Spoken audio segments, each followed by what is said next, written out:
Okay, I think everybody should be able to see that now. Good afternoon, everyone. My name's Tracy Watson, and I'm just going to introduce today's webinar. I'll explain the format, how you can interact to get your answers to any specific questions you might have. It's a 1-hour webinar providing an overview of some significant changes to EU VAT, which come into effect from July 21, which isn't very long away. We've muted the microphones to start off with to control any sound interruptions, but you can post any questions throughout the session by clicking on the little Q&A icon at the top of your screen. You can also choose to post your questions privately to the host only or publicly for everybody to see. We will try to respond to as many questions as possible in the Q&A session, but if we run out of time, we'll follow up after the event. Because there's not too many in the session today, hopefully we'll be able to get through all your questions as we go. So the agenda, I just wanted to highlight today's webinar is being provided by Tees Valley Business. So before we dive headlong into the main event, I'll briefly say a few words about Tees Valley Business Support Available. I'll then hand over to Andrew Needham, who's the VAT partner from Haines Watts, who is delivering today's webinar. The webinar will consist of a 45-minute presentation about the changes to EU VAT that come into effect on the 1st of July. And then that will be followed by a Q&A session where you'll have the opportunity to ask Andrew any burning questions you might have or to get some clarification about any specific point that he's covered in the presentation. As mentioned, please feel free to post your questions throughout the session by clicking on the Q&A icon at the top of your screen. So just very briefly, my name's Tracy Watson. I work with the Tees Valley EU and International Trade Support Team, which is a service provided by Tees Valley Business. Tees Valley Business is the local growth hub for the Tees Valley, and it's actually part of the Tees Valley Combined Authority. It helps ambitious Tees Valley businesses realise the growth potential by offering a range of practical services from business information, access to growth options, unlocking finance, grants, funding streams, that sort of thing. The Growth Hub is part funded by the European Regional Development Fund and also by the Department for Business, Energy and Industrial Strategy. Tees Valley Business Growth Hub, the team there can help with anything from starting up your business, developing your skills, skills of your workforce, accessing grants, finance, that can help you with your growth strategy. Even if you just want to find the right location for your business, product development, sales and marketing, anything basically, very generic. So you can find out more about and register your interest by visiting the teesvalleybusiness.com website, which is on the screen there, or calling that telephone number. And of course, not to forget, Tees Valley Business provides access to more specialist support, such as the EU Trade Support Team that's bringing you this webinar today. Very briefly, the EU Trade Support Team provides a dedicated 24-hour telephone helpline where you can get just a quick answer to general EU trade enquiries, or you can access one-to-one support from our team of EU trade advisors by calling the telephone number on the screen there, 01642 939386, or you can email us directly at the EU Business Support email address also shown on the screen. We can help with any EU trade related enquiry. I've listed some of the key topics there, but we'll share the contact details at the end of today's session. I don't want to eat into too much time of Andrew's time. So without further ado, I'm now delighted to be able to hand over to our guest presenter to take you through today's webinar. Thank you, Andrew, and over to you. Good afternoon, everyone. Nice to be here. Pleased to have the opportunity to chat around these changes. Brexit's been so front of mind probably since the morning it happened. Once I'd sort of got over some initial shock, I think my role in a lot of things has been to try and understand what the new world is going to look like. We've sort of managed that 1 January change to a certain extent. I think there's still quite a lot of projects and clients who are wrestling with their EU supply chains and challenges and issues that are coming from the EU side of things that we're still wrestling with. But I think the 1st of July has always been very much on my mind. For online retailers, you have my sympathy. We had Brexit, we had that period to manage from 1st of January to 30th of June with very, very mixed results, ranging from a lot of the bigger players just simply turning off their EU functionality to arrangements whereby freight forwarders were facilitating importation arrangements with fairly mixed results. I'm working with a couple of clients who are trying to recover six-figure import VAT amounts from territories where the freight forwarder successfully facilitated the transport, the clearance, the payment of the taxes and duties to tax authority, and the delivery of the goods, but they kind of overlooked the entitlement to import VAT recovery at the point where they were bringing it into the EU. So that's one of the big elephants in the room I find myself raising fairly regularly in those conversations with logistics partners and clients.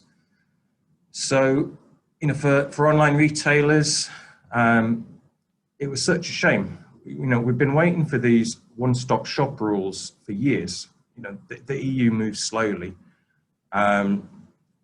It's sod's law that the rules come in 6 months after we've essentially left the EU. And what was even worse, they didn't come in on the 1st of January. So, as I say, you had to plan for a 6-month period, and then you've got to plan for your post 1st of July period.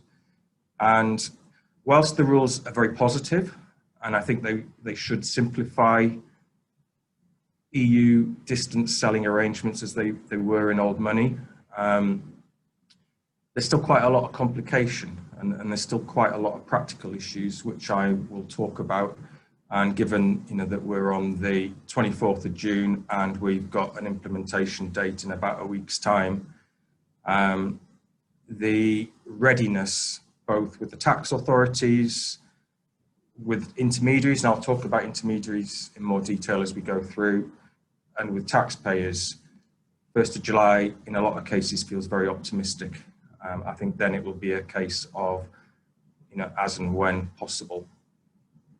So just to sort of start with, I've mentioned the pain that online retailers have been going through, so far. And the issue is not getting your goods out of the EU. The issue is, how do I get them into the EU at the other end so that I can preserve my customers' experience?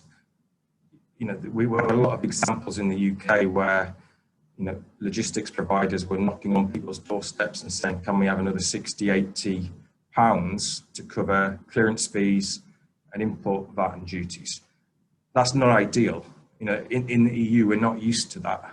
US marketplace, they get it, that they're comfortable with that approach. But in the EU, and even I take myself as an example, if you knocked on my doorstep and demanded that and I wasn't clear that I had to pay that, then I'm not going to buy from you again, and that's probably the biggest, most commercial issue. You need to manage the tax, but ultimately you need to be able to sell and you need to be able to generate more sales. Import declarations were in the mix. That was price of exclusion from the EU, if that's the right way of looking at it. We have to be able to complete those formalities to get the goods cleared. Import VAT payable. Duty, probably not, if you're under those £135, €150 kind of de minimis limits. And the question became, well, how are we selling? Who's responsible for the clearance and for the import VAT and duties? The simplest approach is the customer is. The slightly more complicated answer was the supplier does on DDP. Then how does the supplier manage the importation? Incurring import VAT, clearing the goods to free circulation in a member state, and then selling the goods forward in free circulation from that member state. And my answer is that's a registration requirement, and ideally only one, but depending on to how many member states you ship to, it could be quite a significant number, up to about 25, 26. And that's not realistic. The compliance burden that would place, would be substantial. I'm mentioning online marketplaces on this slide purely from the perspective of they weren't really involved in the VAT position for their sellers, for their suppliers through their marketplaces prior to 1st of July. You know, that responsibility would still rest with the business, the seller. EU distance selling rules applied. You know, if you were trading on Amazon and you were using things like Pan Europe, you know, you were perhaps required to maintain about 6 or 7 registrations, depending on where your stocks were being held. And, you know, you're essentially distance selling from those territories. Now, compliance, you know, that's the burden. You know, there was a lot of compliance involved in that. And the EU had recognized that, and they wanted to make it simpler. So alongside the simplifications, which I'm going to come to, there are a number of changes made to bring things in line and to try and get to a single position, a more simplified position. This removal of the €22 import VAT exemption, the UK implemented that on 1st of January. You know, we removed that kind of de minimis limit that you didn't need to account for import VAT prior to the EU, 6 months prior. The EU is playing catch up in that respect. EU sellers coming this way, coming to the UK, you know, were required to register from the outset. And we've been doing that type of work the other way. Overseas EU businesses coming to us and saying, can you help? And then it's just putting them in a position to be able to trade in the UK in the way that they used to do. For EU established businesses, you know, there are some changes coming in. That €35,000, €100,000 that we used to rely on is being removed. And, you know, we're talking about EU businesses here, they're established in the EU. There's going to be a mandatory requirement for them to use this one-stop shop, the EU one-stop shop, as I call it, you know, that's coming in. If you distance sale from a member state and the value of your distance sales is over €10,000, they will have a mandatory requirement to use the one-stop shop. Worst position again for a non-EU established business, a UK business, there's no threshold.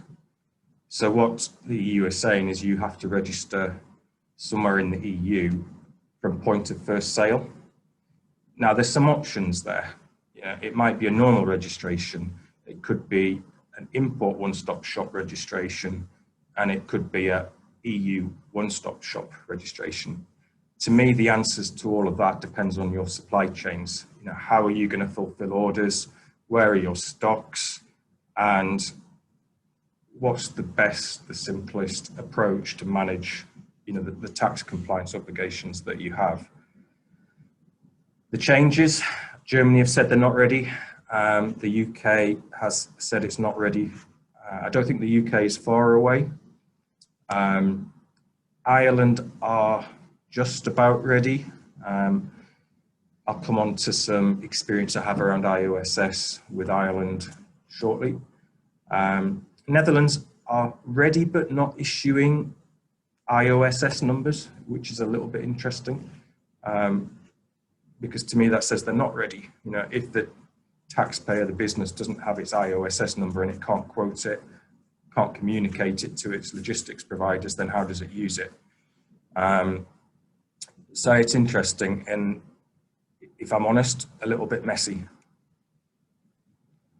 So I've talked about a number of terms already, OSS, IOSS, and the online marketplace rules, OMP.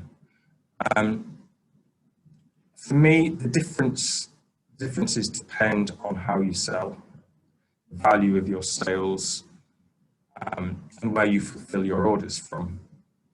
So the way I differentiate between OSS and IOSS, OSS I use if my stock is maintained in Europe. IOSS I use if I fulfill orders from the UK. Immediate thought, what happens if I have stocks in the UK and stocks in the EU? It's probably both. What happens if I have stocks in the UK and stocks in Europe and I sell through Amazon and eBay and any other online marketplace of your choice? It's probably all three. And there's a case study at the end where I've worked through a client who does do all of that, and we're just trying to map out what transactions he reports under which mechanism to ensure that he's compliant. But let's not get away. It's change, it's new. There's a degree of not necessarily being ready, but the measures are good. The measures will simplify EU compliance, where you're selling to private individuals in the EU. They will facilitate a much improved customer experience, should be reduced costs. It should allow for a number of EU VAT registrations that might currently be being maintained, to actually be got rid of. I'm a little cautious in that respect. My personal view is I'll submit null returns for a period or two before I necessarily go through the deregistration process. I'd like to make sure I don't need it before I have to then try and reinstate it. And cash flow improvements, potentially, yeah, it could improve because you're not paying import VAT, certainly under the iOS scheme. I think there's a little bit of visibility and transparency needed in terms of how you interact with the online marketplaces, as well, which, I'm absolutely intrigued to see, the first Amazon tax transaction reports that we get. The very clear definition of when Amazon think that OMP rules apply will be when they don't pay the VAT to you, so that it's a pretty good indication you may not have a responsibility to be paying it to a tax authority. And we're highlighting the fact that the EU one-stop shop mandatory, the online marketplace rules mandatory, the import one-stop shop is optional. There are other ways of doing it. I've got clients who say import one-stop shop doesn't work for them. They're moving more to import goods into Europe, and they're then going to get into the EU one-stop shop rules, which are a little bit more comprehensive in terms of what they cover. I'm thinking more there about consignments in excess of 150 euros. So that's the headlines. The measures themselves, I sort of talked through, this, a little bit already, and let's just put a little bit of meat on the bones. For me, we're not even having a conversation about EU one-stop shop if the goods are stored, held, and fulfilled from UK. The import obligation, that hard border between ourselves and Europe, has to have been managed before you're eligible for the EU one-stop shop. This is where you hold a stock. Common examples might be Netherlands, Belgium, France. We have clients in Germany. You transport the goods. It doesn't necessarily have to be from UK. It could be from China. You import into relevant territory. You store in a warehouse, and you fulfill from that warehouse to your European customers across the rest of the EU. That's where, in my mind, it would be a local registration to manage the import and any local transactions in territory. And then the OSS would be applying where you sell across border from Germany, France, or Netherlands to the rest of the EU. And to me, that gives quite a neat solution. Normal VAT registration, reclaim my import VAT, charge VAT on local customers, manage my B2B sales, and I've got the one-stop shop registration alongside, which allows me to complete a single return, let's say in Germany, put down my sales figures for each of the other countries, pay the German tax authorities an amount of tax, and they will distribute it to the rest of those member states on my behalf. And that means I don't need to worry about thresholds, VAT registrations, or compliance in any of those other territories. So that's neat. That's a nice approach. The challenge, that's come up with the one-stop shop can be its interaction with the online marketplace rules. I trade on Amazon. I want to be on Pan-Europe. They want me to maintain stocks in about 6 countries. You're going to still need to maintain those multiple EU registrations to facilitate that. You're falling outside of the OSS rules, And I would be somewhat surprised if the online marketplace rules are not the priority measure, the way that you will account for tax. We'll talk about how we understand the online marketplace rules are going to work, and the pragmatist in me thinks, I want to see what Amazon are doing. My perceptions of Amazon from working with suppliers and sellers through Amazon is they're very good at managing their own position. They're not quite so good at communicating with sellers, suppliers, but based on the quality of what they're doing, as long as you kind of understand it and can follow it, you can work out and map out what your obligations will be. B2B is unchanged, as I mentioned, but as I say, we don't have that importance around the €150 limit. The €150 limit is only there to manage import. It's the point at which duty comes into the mix. Where the value exceeds €150, there could be a customs duty charge depending on the nature of the goods that you're importing, the origin, and whether or not free trade agreements apply. The import one-stop shop for me is the UK fulfillment version of the EU one-stop shop. The EU are very keen on this measure because it's a lot easier to chase an EU intermediary or extinguish the obligation than it is to chase a supplier in China. UK, I'd like to think they could probably get to us if they needed to. There was a lot of discussion on the intermediary point around, does the UK have a mutual assistance agreement with the EU? The answer is, as we found out, we don't. We have a protocol for the agreement of a mutual assistance agreement, but it's not in place. And the only place that has one is Norway. But even then, we were hearing anecdotally that the EU was still requiring Norway to go through all of these measures as if they were a non-established, non-EU trader, irrespective of the mutual assistance agreement. So what's important about the IOSS is to understand the limitations of it. It only really applies to B2C sales with a consignment value less than €150 under the customs duty threshold. And it's a nice measure where you meet that criteria because in essence, the import of that obligation is extinguished. You quote your IOSS registration number on the import declaration, import VAT taken out of the mix, and then you sell forward plus the local VAT rate due in the member state where the customer is located. So there's things to think about there. How does my system deal with 26 different VAT rates? If it's sophisticated, it might. If it's less sophisticated, I have clients who are taking a view, we'll hedge. If we sell our goods at £100, we'll charge a flat 22% VAT amount. My sale price is 122. I'll win in some countries. I'll only need to pay over 19% VAT. I'll lose in others. If it's Sweden, 25% VAT.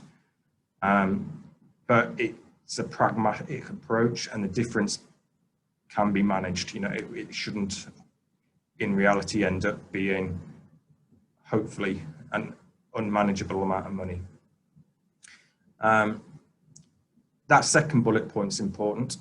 You buy 3 items of £60 and you ship them together, then you're not under IOSS anymore. You would have an import declaration to submit. There could be duty payable.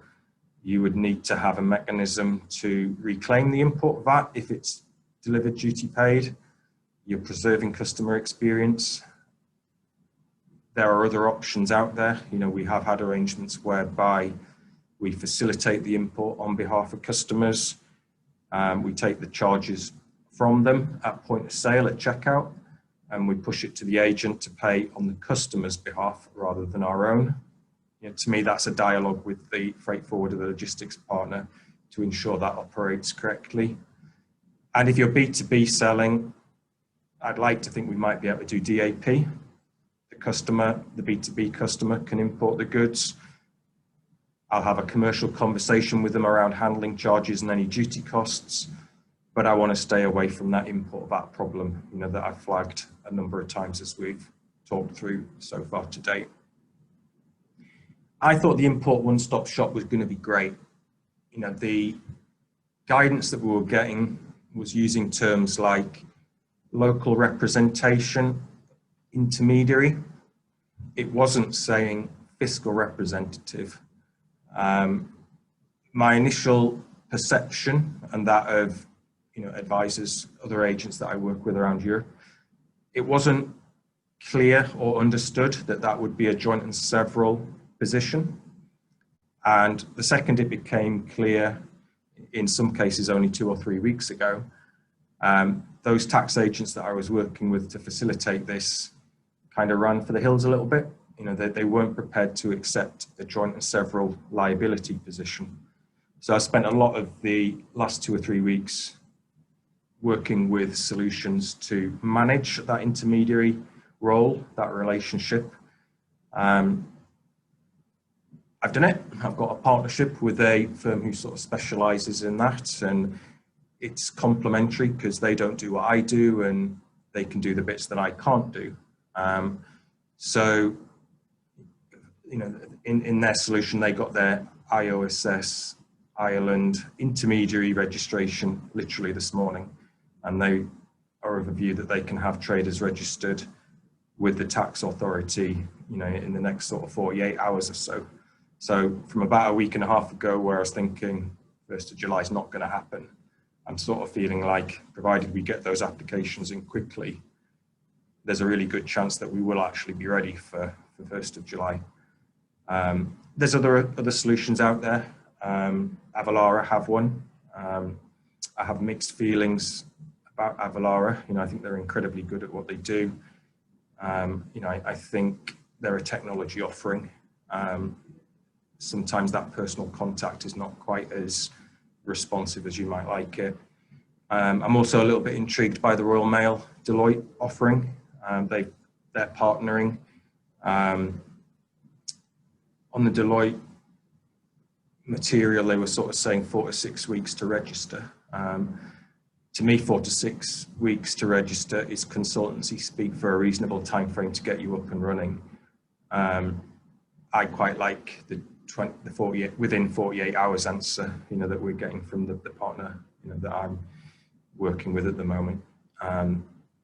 It's a bit more specific, and it gives me an opportunity to kick if, we start to wander into 3-4 days. Coming back to the process, Ireland is a really good example. Ireland don't require fiscal representation for a VAT registration. So, we naturally proceeded on the basis that intermediary local representation, more of a tax agency arrangement. As I say, it became clear 2 or 3 weeks ago that it was actually going to be a joint and several position. And the tax authority weren't even sure. There was a point where they were saying, don't appoint one yet because we haven't confirmed this. Clearly, when they did, that clock is ticking. It was giving less and less time to ensure that anyone who's going to act as an intermediary is registered. But the process is then that the intermediary has to register the traders who it's acting as an intermediary for, in order to obtain the trader's individual IOSS VAT number. And that's the critical bit. That's the bit that will be quoted on the import declarations, and it will extinguish the import VAT obligation. The benefits, once we've gone through all of this change, all of this administrative requirement, it's those 3 bullet points towards the bottom of that slide. No import VAT due at importation, brilliant. Supply VAT charged to B2C customer, expected. Customer experience preserved, brilliant. Process monthly IOSS VAT returns. And again, similarly to the OSS, the tax authority will then distribute the tax due to each of the other member states. So I like the measure. I think it's just understanding the boundaries of it and making sure you have the right kind of structure in place through an intermediary, depending on which member state you're with. I'm not hearing anywhere that's not requiring an intermediary at this stage. I'm very open to sharing experience. If others are along this journey and exploring it through different channels, let's pick that up in the Q&A session maybe. So the final of the three changes, the online marketplace rules. Again, I really like them. I always sort of think of the Chinese electrical supplier who sells me something significantly cheaper than what I could buy it for in the UK. It might not work when it arrives, and it might work 3 times before it stops working.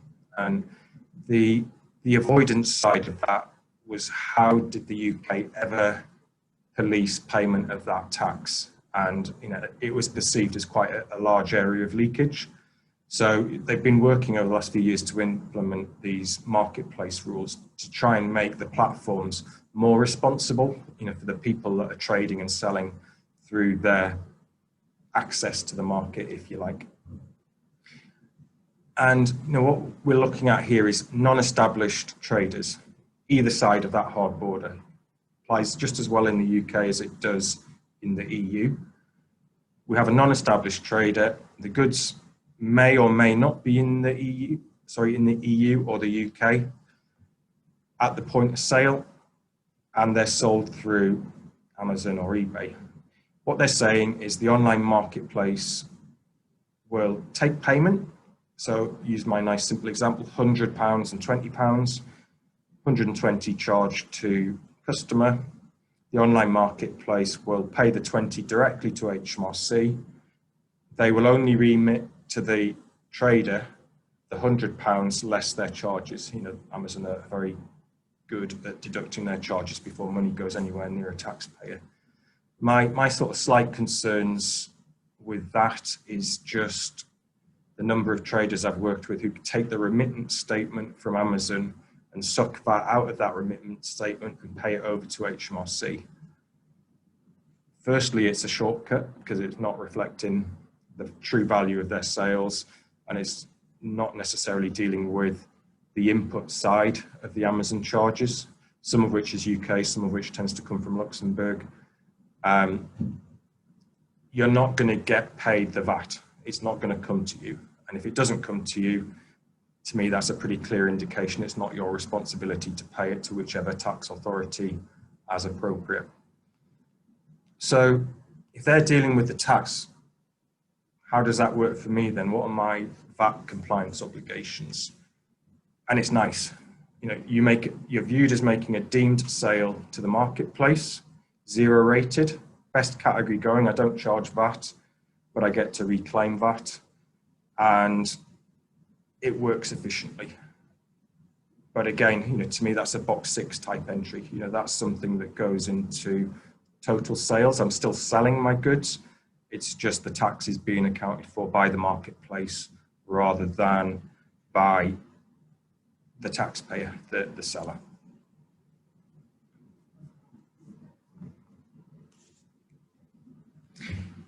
So practical considerations. Yeah, there's a bit to think about. The starting point for me is a bit of mapping.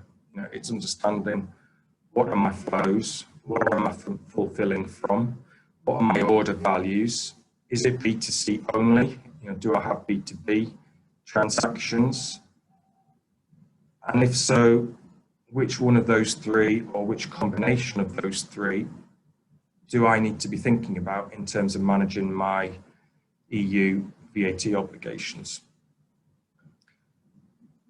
Do I register? How do the rules apply for the online marketplaces? If I have to register, do I need an intermediary? If so, who do I appoint? How does that work? What are the arrangements? I can only speak from the experience I have of the partner we're working with. Theirs is an insurance-backed relationship. That's how they're managing the risk of assuming a joint and several liability position. Other firms I've had discussions with, They want to do a due diligence exercise. They want some comfort as to the financial stability of the taxpayers, the traders that they're potentially assuming a joint and several position with. Pricing on the website, becomes key, in a lot of ways. I've talked about applying the rate of VAT due in the territory where you're selling. Is that manageable? Will your package do it? Can you do different reports that would allow you to pay the precise amounts of VAT? Do you take that sort of slightly hedged position, that I mentioned? Liability of your products. I work with a lot of clients who are sporting goods, can involve children's clothing. Printed material comes into the mix. I've done liability exercises in the past. In the UK, we have 0 rate for that. In Spain, newspapers are 5%. I have clients who do food products. Ryvita is one that scars me, 7% in Germany. You can't necessarily assume that the UK liability of your product is matched in each of the territories where you're selling. Do you have those types of goods, some of which are liable to the reduced rates of VAT in other member states? So there's some process and some control and some procedures, that are going to be needed to sort of manage the VAT reporting. And the freight forwarders come back to the table. Ultimately, to get these beneficial approaches, particularly IOSS, you need to put the freight forwarder, the logistics provider, in a position to clear your goods using your IOSS VAT registration number to ensure that there's no import VAT obligation. Duty shouldn't be there because of the consignment value. So I just thought I would end with a sort of final slide, just on a practical example. This is a client that we've been working with. They have about 20 transaction flows, as I now know. They sell a lot into Europe. It's both to distributors and to private individuals. They sell through their own website and through Amazon platforms. A little bit of eBay in the mix as well. So, again, when I sort of came to this table, I'm thinking, right, okay, so we've got Amazon in the mix, online marketplace rules. We've got own website. Okay, so that could be IOSS and OSS. My next question is, where do you fulfill your orders from? We've got warehouses in the UK and the EU. Okay, so that's both IOSS and OSS. They have a history of distance sales. They have some decent values. They were used in Pan-Europe before Brexit. They've got 12 registrations in place. So yes, we've got a bit of thinking to do in terms of the interaction of online marketplace rules, OSS rules, and IOSS rules. But we've got 12 registrations. If we want to just do Amazon Pan-Europe, we might need 6. Can I get from 12 registrations to 6 registrations and maybe half my compliance costs? These are the sorts of discussions and questions and mapping and planning and structuring, that we're sort of working through with that client to get them to a position that, they're going to be able to manage the new world. As a sort of final comment, yes, it's changed, but these new rules, in my mind, should really be welcomed. Once they're familiar, once they are established, they will make the whole EU distance selling position easier, although it might not feel like that just now.